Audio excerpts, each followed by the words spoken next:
السلام علیکم ورحمۃ اللہ وبرکاتہ۔ نحمد و نصلی علی رسولہ الکریم، اما بعد فاعوذ باللہ من الشیطان الرجیم، بسم اللہ الرحمن الرحیم۔ رب اشرح لی صدری ویسر لی امری واحلل عقدۃ من لسانی یفقہوا قولی۔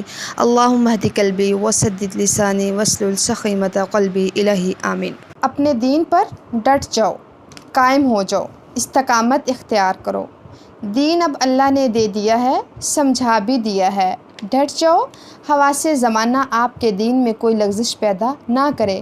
اپنے آپ کو اتنا سٹرونگ کریں، اتنا مضبوط کرو۔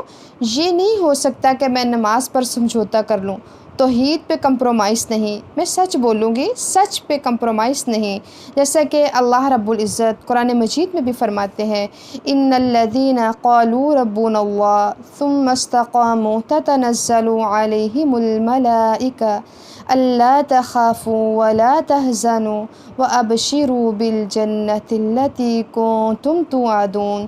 جن لوگوں نے کہہ دیا میرا رب اللہ، پھر وہ ڈٹ گئے، تو نہ دنیا میں ان کو کوئی خوف ہوگا اور نہ آخرت میں ان کو کوئی خوف ہوگا۔ نہ دنیا میں ان کو کوئی غم اور نہ آخرت میں، بلکہ فرشتے ان کے لیے اترتے ہیں، خوشخبریاں لے کر آتے ہیں۔ ابشروا، خوش ہو جاؤ، اللہ نے جو جنت کا وعدہ کیا ہے تم سے وہ تمہیں عطا کر دے گا۔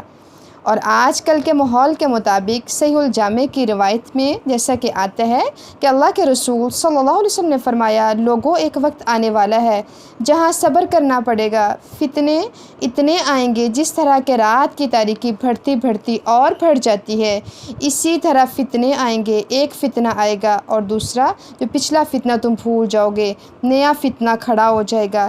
لیکن فتنوں کے دور میں جو بھی پھر کہے گا نہیں 4 دن کی زندگی، مجھے نماز نہیں چھوڑنی، میں سچ بولوں گا، میں بڑوں کا احترام کروں گا، میں چھوٹوں کا کیا ہے لحاظ کروں گا، میں اپنے اخلاق کو خراب نہیں کر سکتا، میں اپنے بیہیویئر کو نہیں بگاڑ سکتا، میں خیر خواہی اور ہمدردی نہیں چھوڑ سکتا، میں اللہ اور اس کے رسول کے فیصلوں پر کوئی سمجھوتا نہیں کر سکتا۔ یہ کیا ہے دین پر ڈٹنا۔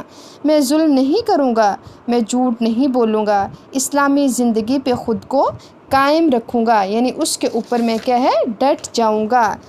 ایک اور حدیث میں آتا ہے، میرے صحابہ جو ڈٹ گیا فتنے کے دور میں تو دین پر 50 شہیدوں کا اجر اسے نصیب ہوگا۔ صحابی نے سوال کر دیا، اس زمانے کے 50 لوگ یا ہم میں سے؟